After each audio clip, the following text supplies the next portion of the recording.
여러분 너무 반갑습니다. 이렇게 매번 올 때마다 가족 같고 참 교회가 이렇게 앉아만 있어도 괜히 이렇게 눈물이 나는 그런 교회 같아요. 기도를 많이 하시고 사랑을 많이 심어 놓으셔서 구석구석 그런 손길들이 아마 다 있어서 그런 것 같습니다.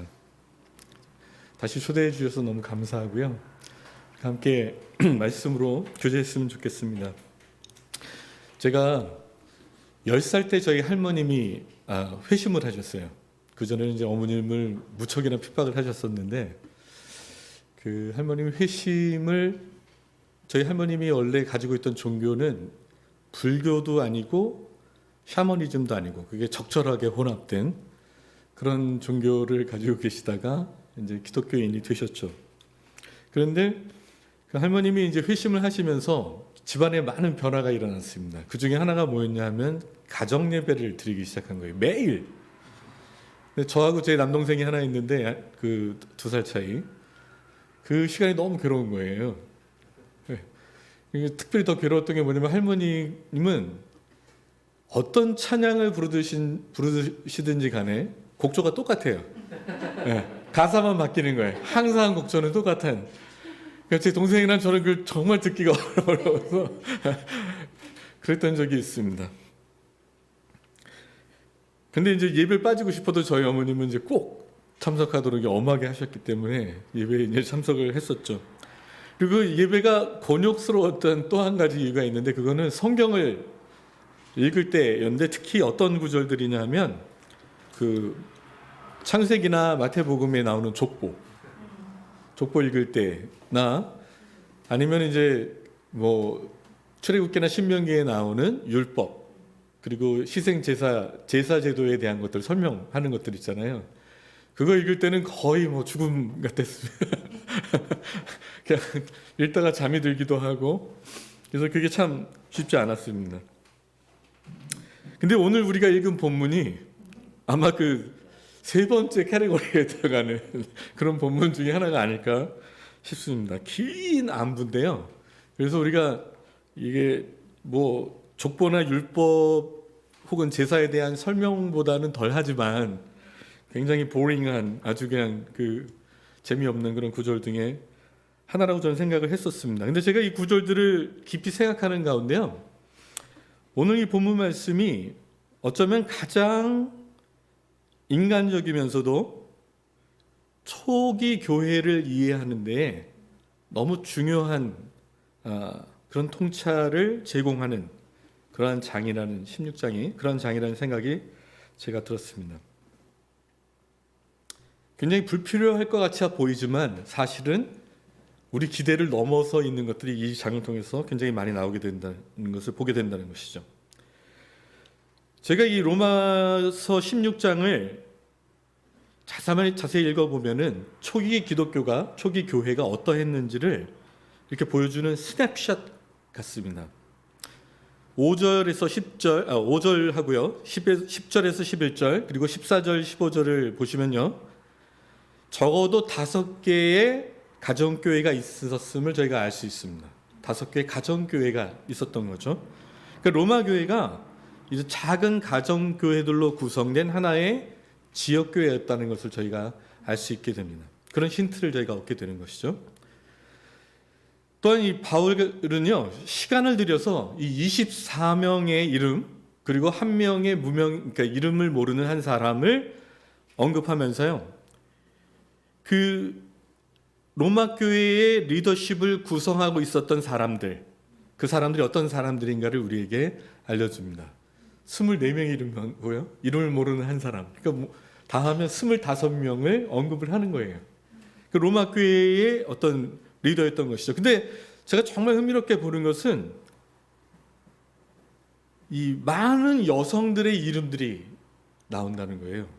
제가 전에 잠깐 아마 이 새사랑교회에서도 말씀을 드린 적이 있었지만 그 당시에는 남자 여자의 구분이 지금같이 않을 때입니다. 굉장히 남성이 여성보다 우월하다고 생각하는 때였습니다.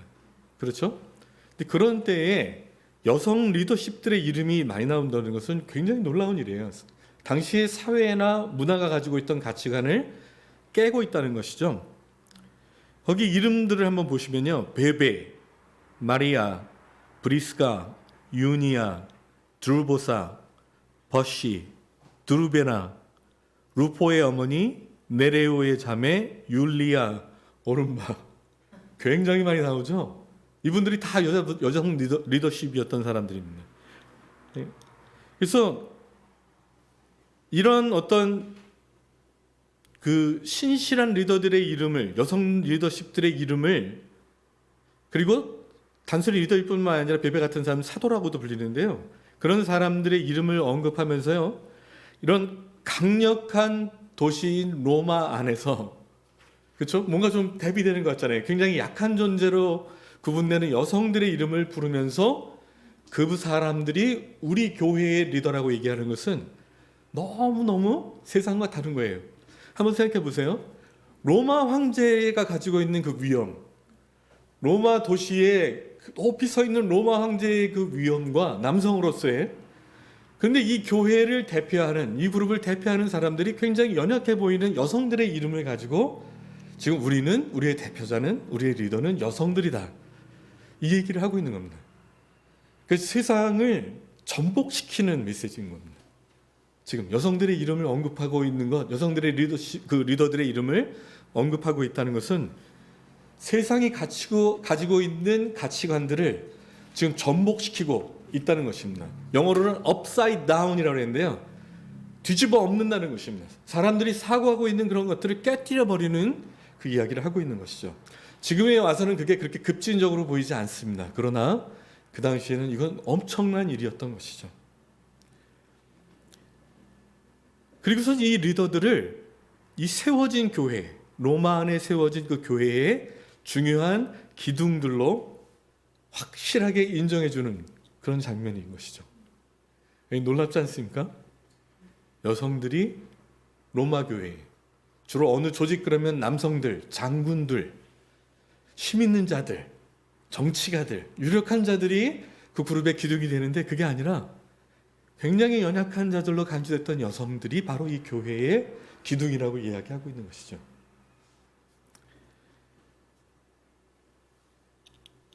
우리는 또한 이 이름들 가운데서요, 히브리 이름, 그 다음에 그리스 이름, 로마 이름들이 나오는 것을 볼 수 있습니다. 이게 두 번째로 제가 놀라운 건데, 첫 번째는 여성들의 이름을 리더로 한다고 했죠.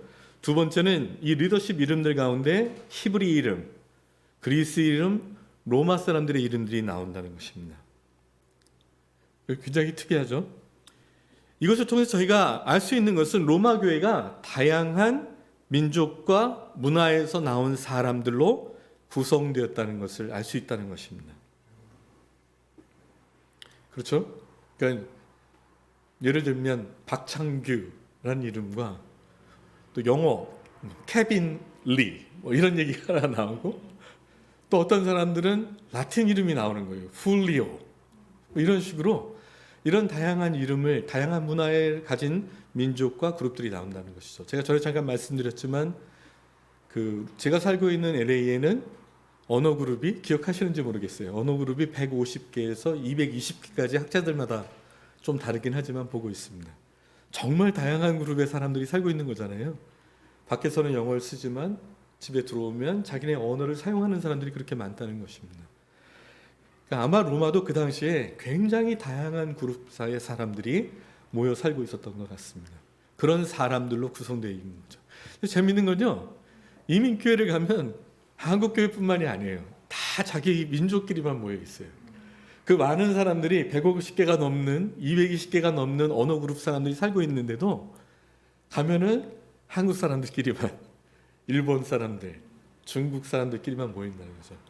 그래서 이 당시에 어쩌면 굉장히 불편한, 언어가 다르고 문화가 다르기 때문에 그런 상황이었을 텐데도 이 사람들은 교회로 모였다는 것입니다.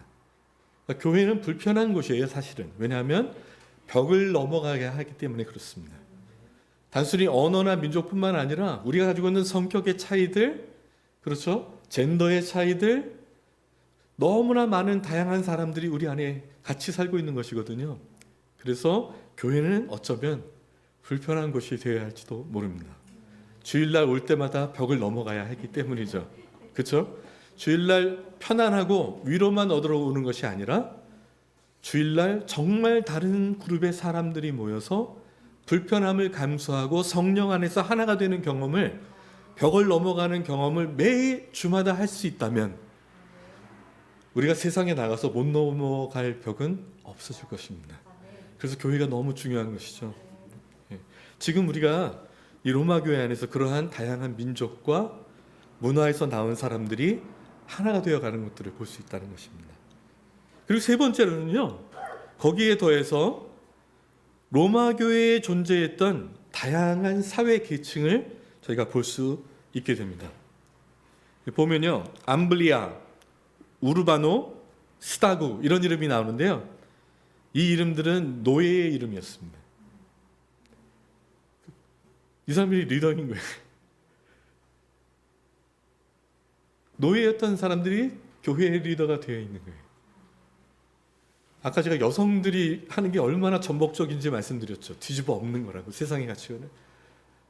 이 노예는 형제라 부르기가 굉장히 어려운 그 당시에 사람들이었을 텐데 노예들이 교회 리더십의 이름에 나옵니다. 아리스토블로라는 이름도 나오는데 이 이름은요, 아마도 저희가 추정컨대 헤롯의 손자의 이름일 것이라고 봐요.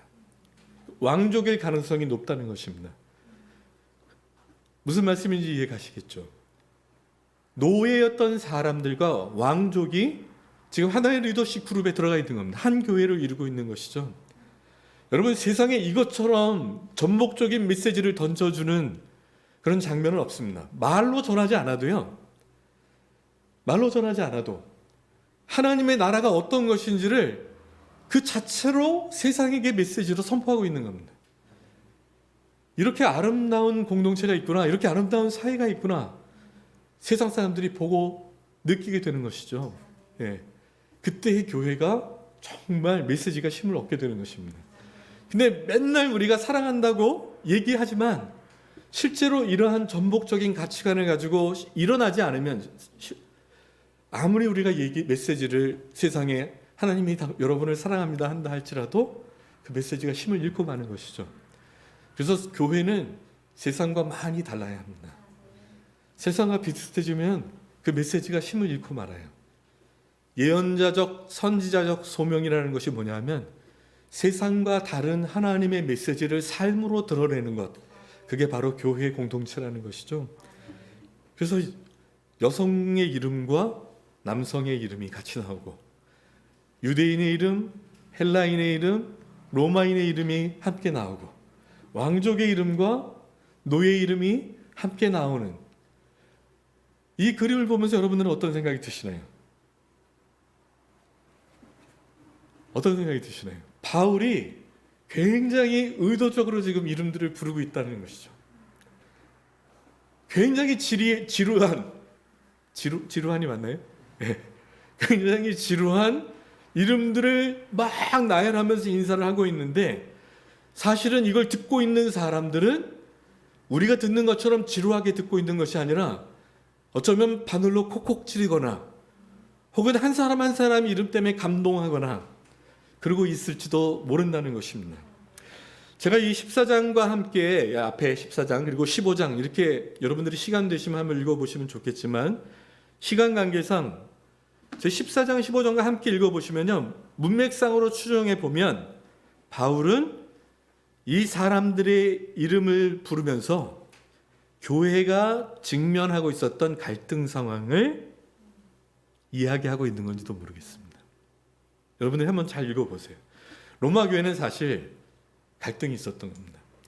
우리가 잘 아시다시피 남자와 여자가 있고, 로마인, 헬라인, 유대인이 함께 있고, 그리고 계층이 다른 왕족과 노예였던 사람들이 함께 있을 때 성령이 충만할 때는 다 넘어갈 수 있을 것 같아요.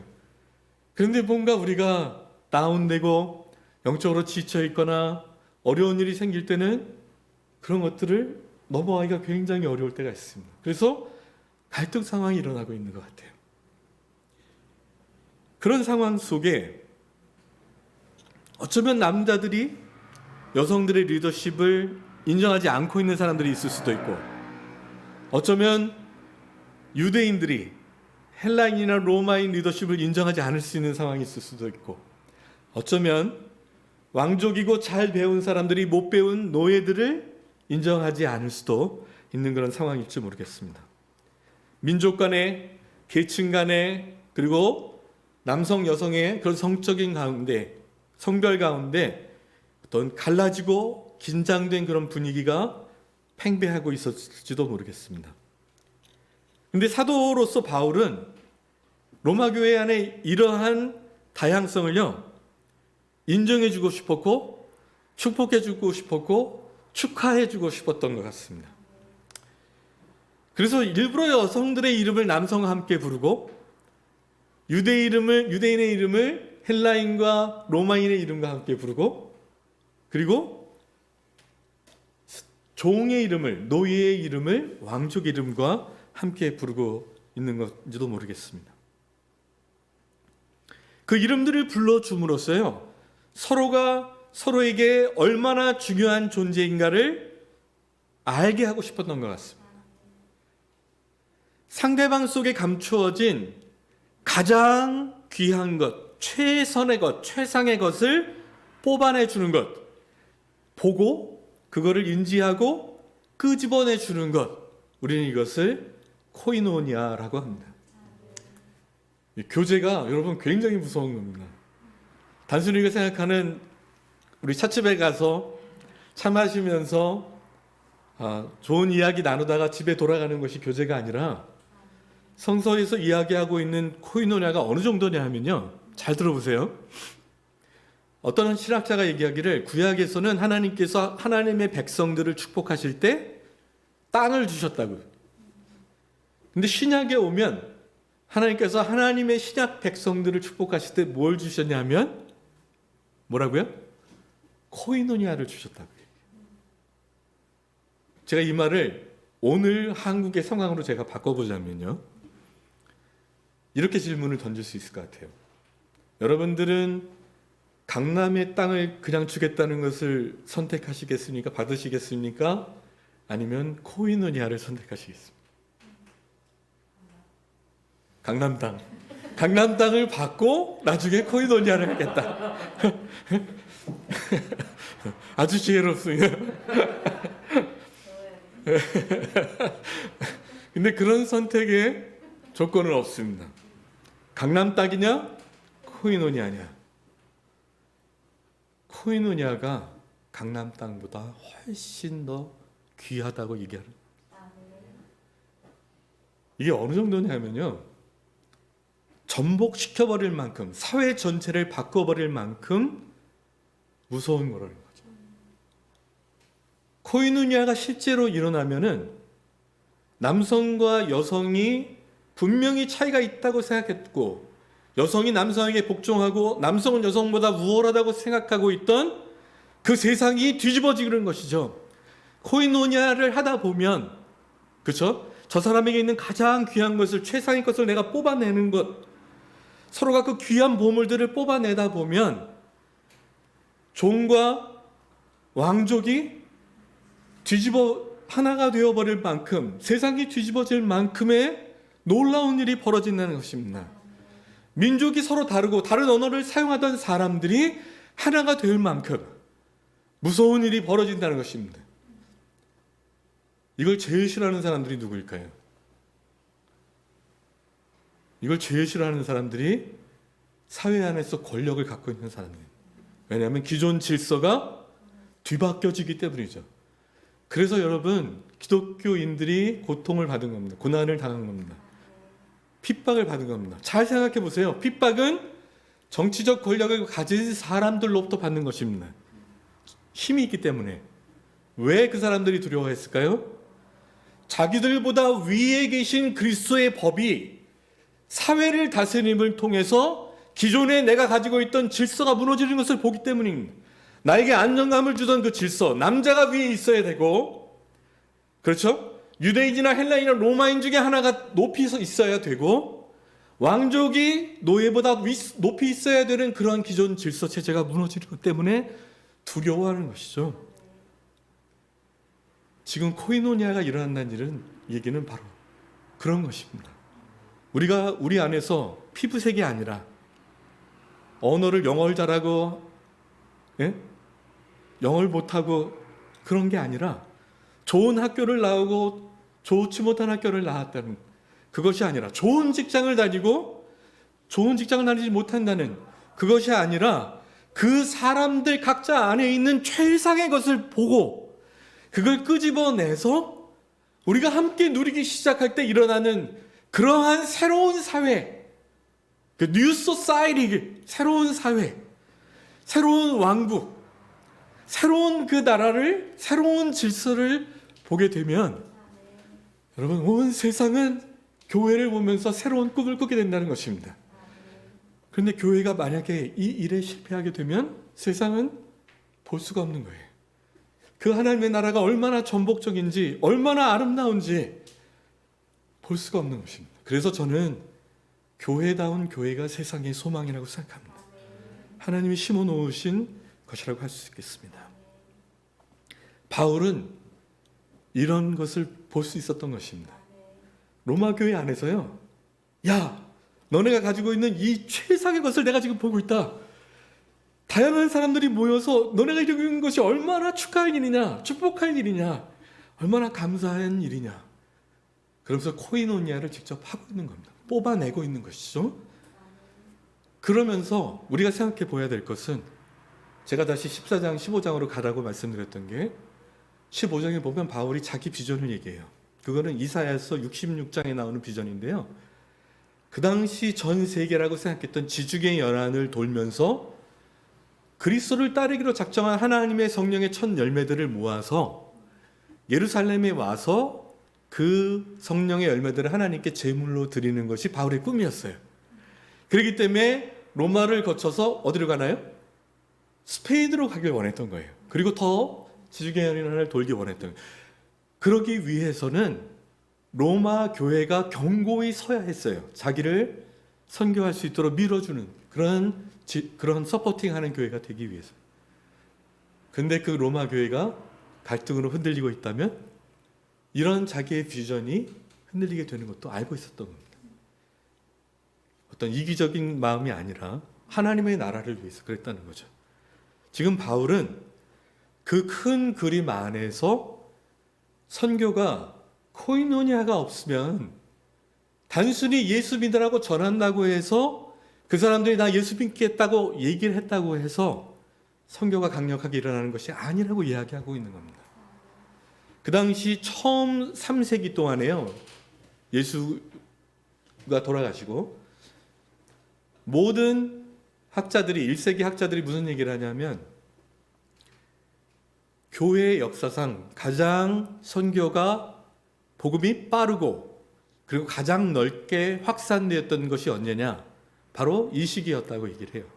그런데 이 시기는 핍박이 엄청나게 일어날 때 핍박이 일어나고 있는 1, 2, 3세기에 어떻게 복음이 가장 빠르고 넓게 확산되어 있었을까요? 아까 제가 말씀드린 것처럼 단순히 말로 전할 수 없는 그러한 시대에 말로 전하면 또 죽으니까요. 핍박을 받으니까. 죽으니까. 말로 전할 수 없을 때에 바로 어떻게 해요? 이런 전복적인 가치관과 전복적인 복음의 말씀을 가지고 살아내는 사람들, 코이노니아를 이루고 있는 사람들을 통해서 복음이 하나씩 조금씩 확장되어 가는 게 그렇게 빨리 갔다는 것입니다. 그 삶, 그러한 코이노니아의 삶이 선교의 핵심이라고 이야기하고 있는 것입니다. 단순히 전하라 이게 아니라 우리가 지금 누리고 있는 이 코이노니아의 복을 서로에게 담겨져 있는 최상의 것들을 뽑아내서 함께 누리는 그 복을 사람들이 보고 함께 들어와서 우리 서클 안에 들어오도록 확장해 가는 것, 이 원이 넓혀져 가도록 계속해서 코이노니아를 넓혀가는 것, 그게 바로 선교라고 이야기하고 있는 것이죠. 여러분, 저는 새사랑교회가 이미 그렇게 하고 있다고 생각합니다. 제가 이 안에 들어올 때마다 정말 이 안에 서로 사랑하고 있다는 것을 느끼게 돼요. 그리고 이 공동체를 통해 사회 구석구석에 사람들이 그러한 사랑을 맛보고 있다는 생각이 들곤 합니다. 제가 말씀드리고 싶은 것은 축하하시고 서로를 축복하시고 그리고 막 celebrate, 예? 파티를 벌이시는 거예요. 그러면서 이 교회 안에 좀 더 많은 사람들이 그 사랑을 누릴 수 있도록, 특별히 혹시 이 근처에 한국 사람들이 아닌 다른 민족 사람들이 있다면 그 사람들도 초대해서, 주일날 불편해요. 왜냐하면 한국말을 못 알아듣는 사람들이 앉아 있거든요. 근데 그 벽을 그럼 어떻게 넘어갈 건가 고민하면서 우리 교회는 강해지기 시작하는 겁니다. 사회 계층적으로 여기 들어오지 못하는 정말 어렵고 가난한 사람들이 있다면 그 사람들이 들어와서 앉아 있을 때 불편해져요. 뭔가를 꺼내야 될 것 같고 어떤 방식이든지 도와줘야 할 것 같기 때문에 그렇습니다. 그것이 그 벽을 넘어가는 통해서 이 교회는 더 강해지는 겁니다. 그리고 우리가 그렇게 매 주일마다 불편함을 감수하면서 강해지기 시작할 때 밖에 나가서 못 넘어갈 벽이 우리에게는 없어지게 된다는 것입니다. 정리하자면 그렇습니다. 여러분, 코이노니아는 서로에게 담겨져 있는 최상의 것을 뽑아내는 작업입니다. 그러면서 우리가 그걸 함께 누리게 된다는 것이죠. 그리고 이 코이노니아를 확대해가는 것이 선교입니다. 그리고 그것을 우리가 넘어가기 위해서는 불편함을 주일날 매주마다 감수하는 작업들이 필요할 것입니다. 새사랑교회는 너무너무 잘 해오셨고요. 그래서 축복하고 축하합니다. 그리고 또 앞으로도 더 그렇게 하실 것이기 때문에 제가 기쁜 마음으로 여러분들에게 함께 말씀을 나눴습니다. 감사합니다.